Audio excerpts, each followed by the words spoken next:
Thank you, Leah. Thank you, everybody, for joining as well. We appreciate it. Hope to get to some really good questions today. We have a fair amount of pre-submitted ones, but as always, we're looking forward to answering any live questions that come up throughout the call. Or if you do happen to have a question right now, just go ahead and type it in. No need to wait, and we will get to them. The first question, and it looks like I might have lost Leah, so I'll just roll. The first question is from Robert. For my solo 401k, what is my obligation to get appraisals on LLCs owned? Is it okay to use value provided by the syndicator? Well, Robert, it depends on what it is you're getting the value for. If it's the Form 5500 annual valuation, which is typically due at the end of July, actually, it's due the end of the 7th month after the plan year ends. And most solo 401k plans end their year on December 31st. Therefore, the end of July is typically the due date.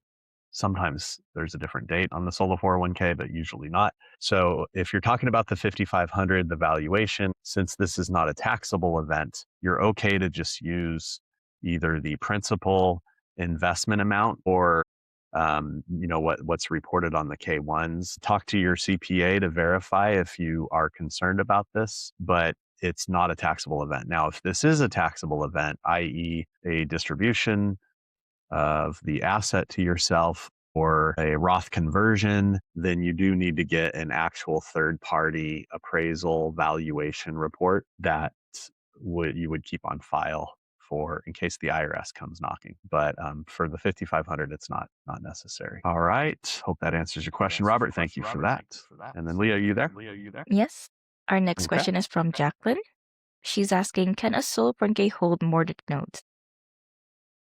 Oh, great question. Actually, yeah, Jacqueline, that is probably the second most common investment our clients are doing inside their IRA or their 401k, and mortgage notes are 100% allowed. The most common investment is probably owning real estate, although our clients have checkbook control. So with that, we don't necessarily have insight on the investments they're making unless they come to us with questions. But it just seems like most of the questions come around real estate actually being owned by the plan, and then second most would be mortgage notes. But yeah, 100% the solo 401k can hold mortgage notes. Our next question is from Jody. Jody asks, I own various companies. I would like to move the ownership of the solo 401k trust from the current company to a different company.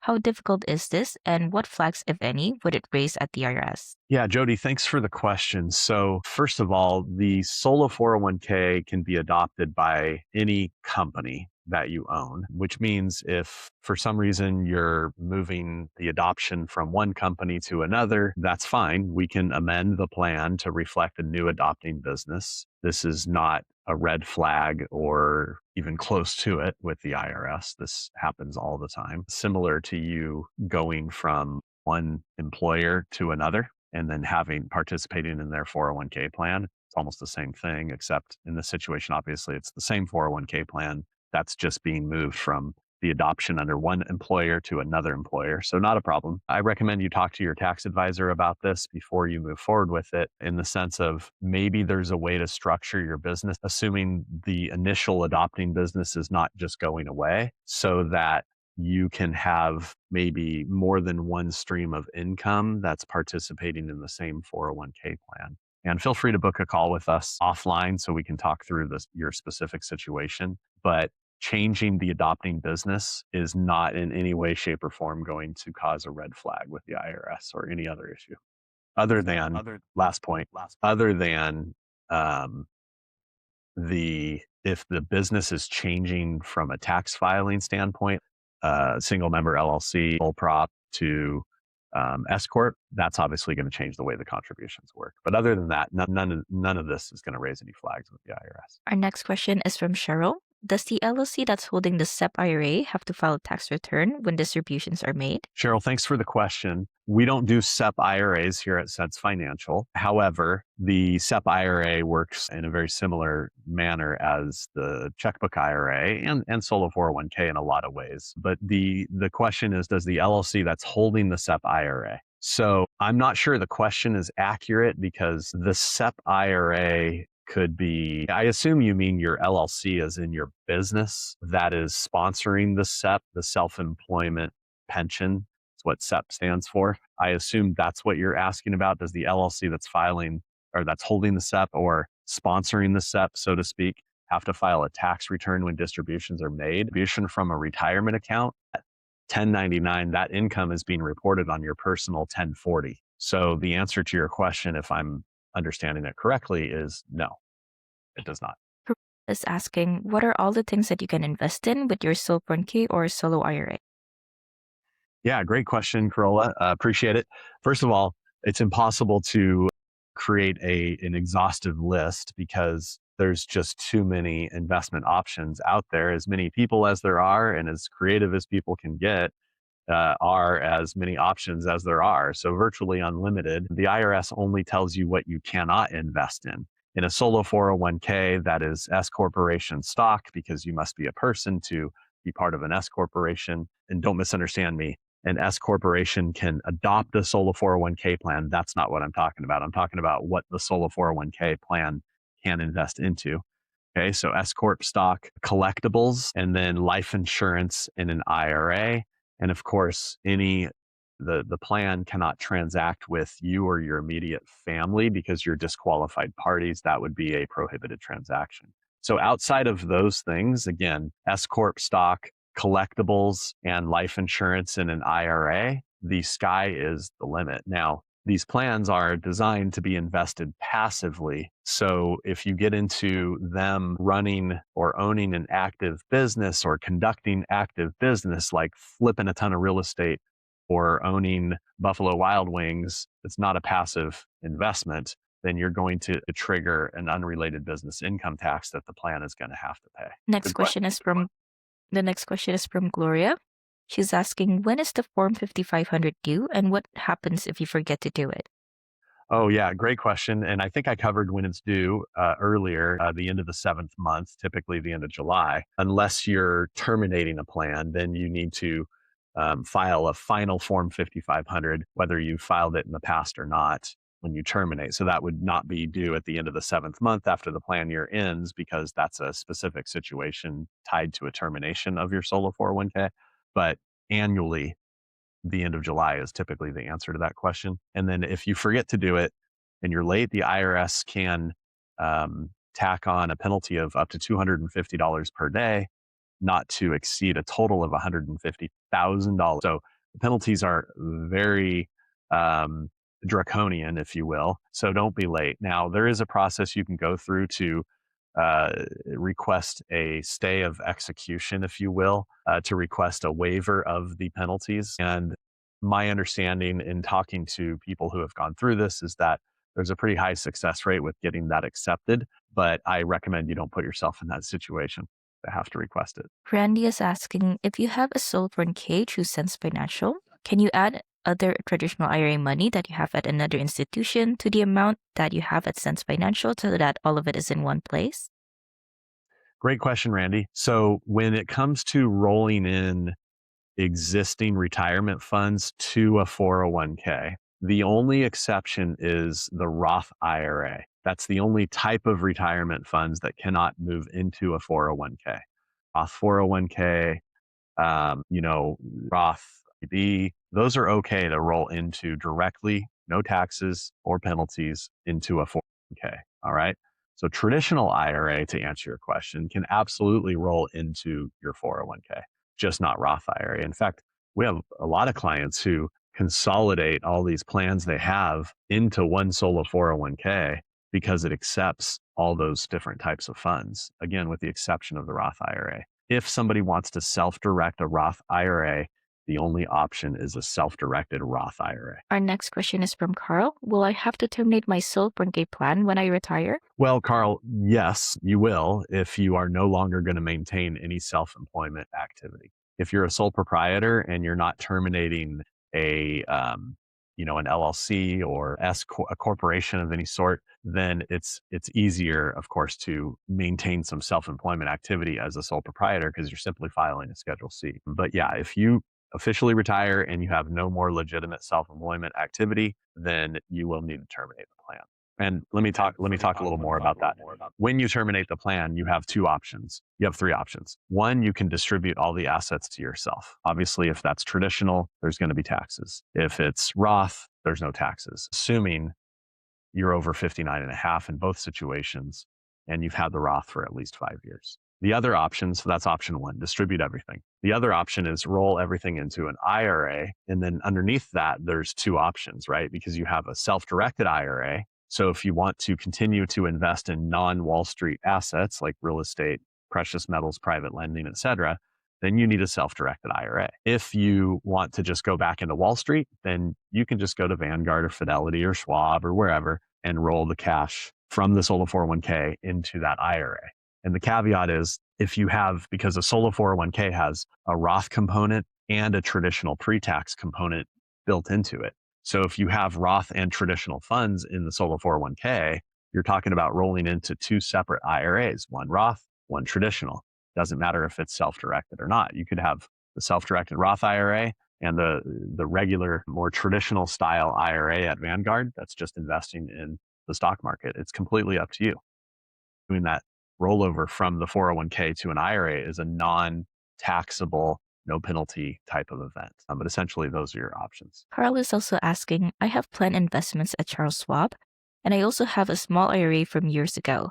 I would like to merge them. Can I merge the IRA into the 401k plan account? Well, I think I addressed that, Leah, in the previous question or two. But yeah, absolutely. You can roll traditional, as long as it's traditional IRA funds, they can roll into the 401k. And if, assuming you're one of our clients, Carl, you are the plan administrator, so you initiate that rollover yourself. You go through the process of sending the rollover request to the current custodian for that IRA or using their form. Check with them first. If they want you to use their rollover form, use it. If not, we have one in our client portal that you can provide them, and then they'll send you a check and you can deposit it into the account. Now, if you're going to stay at Charles Schwab, assuming you have a non-custodial brokerage account at Charles Schwab for your solo 401k, it is possible, talk to Schwab about this, but it is possible that they can directly transfer the IRA funds into the solo 401k non-custodial account, but it still has to be processed as a direct rollover to avoid any sort of accidental distribution and 99 commingling money you shouldn't commingle and that sort of thing, because they are two separate accounts. One is non-custodial in the name of your solo 401k that we provided at Sense Financial, and one is an IRA that Schwab provided. So just go through the proper channels, and we do have very clear instructions on this on our client portal under the setup drop-down menu, and then step 3, rollover. Thank you, Brad. Those were our pre-submitted questions, and now for our live question, we do have a question from Jacqueline. Jacqueline is asking, can I personally fund a non-recourse loan to my solo 401k to cover additional expenses? Can I personally fund a non-recourse loan to my solo 401k to cover additional expenses? Well, okay, so Jacqueline, you and your immediate family, this is you and your spouse, your children, their spouses, your parents and your grandparents are all disqualified parties to the retirement account. Okay. Solo 401k, IRA, same rules. So the short answer is no. You cannot transact with your K in any way. Neither can any of those other disqualified parties. And the other answer is you cannot provide a loan. The only way to do this is to make a contribution to the 401k from the sponsoring business or roll over existing retirement funds. Again, Roth IRA cannot move in, and usually current employer sponsored 401ks, 401bs, et cetera, unless you're over 59 and a half, or they will allow some type of in-service rollover, meaning you stay employed there and they let you roll some of the funds out. Short of that, there's no way for you to get money into the solo 401k. The non-recourse loan, any money the 401k borrows must be third-party arm's length from you and your immediate family, period. So sorry to be the bearer of bad news, but no, that would not work. All right, so far that wraps up all of the questions that we have today. Anything that you would like to add, Brad, before we wrap up our session? If anybody has questions, I just want to remind them about our client portal. If you're a client of ours, a solo 401k client, you have access to our client portal, and we have our knowledge base in there, which you can search by keyword and find the answer to almost any question that you have. Of course, we love doing these. We love providing this value and this content. So don't stop submitting questions to us. And registering for these calls, and reach out to our office. Of course, we offer unlimited client support. We want you to ask us questions before doing something that would potentially cause an issue for you or your plan. So reach out to us first. But no, other than that, let's give it another minute or so. Leah, before we cut this out, kind of a shorter call today because we didn't have as many pre-submitted questions as we normally do. But yeah, there's a bunch of people on this call. So let's see if anyone thinks of a question that they want to get answered and types it in. Otherwise, we'll wrap this up in about 60 seconds here. Incidentally, I will promote another webinar that I am hosting.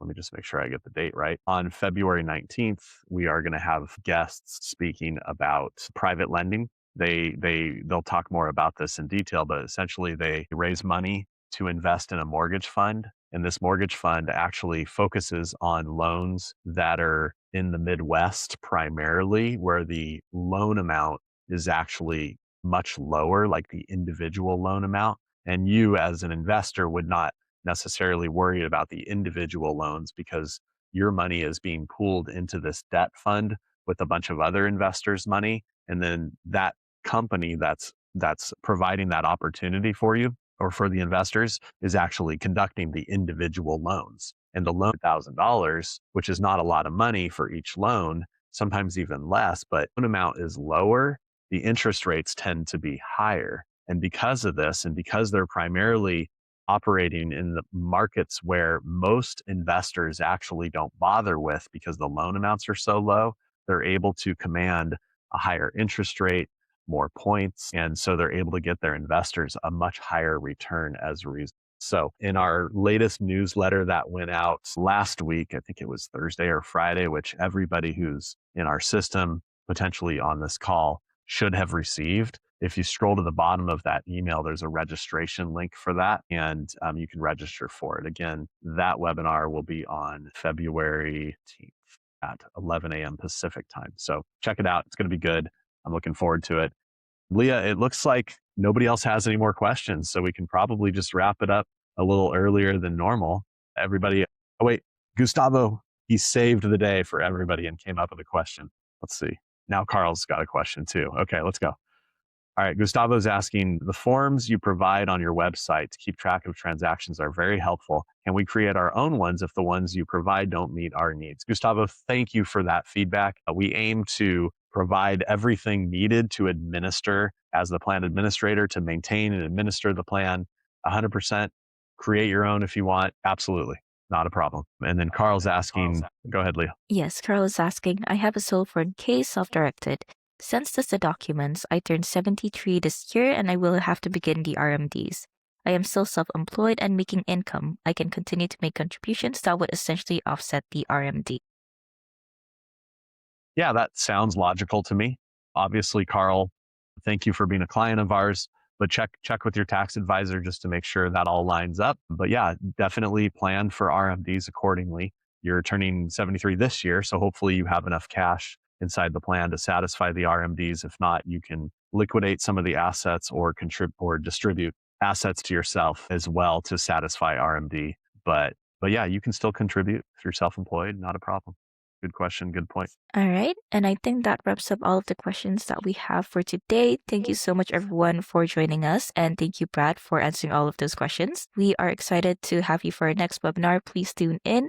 And in case you haven't heard of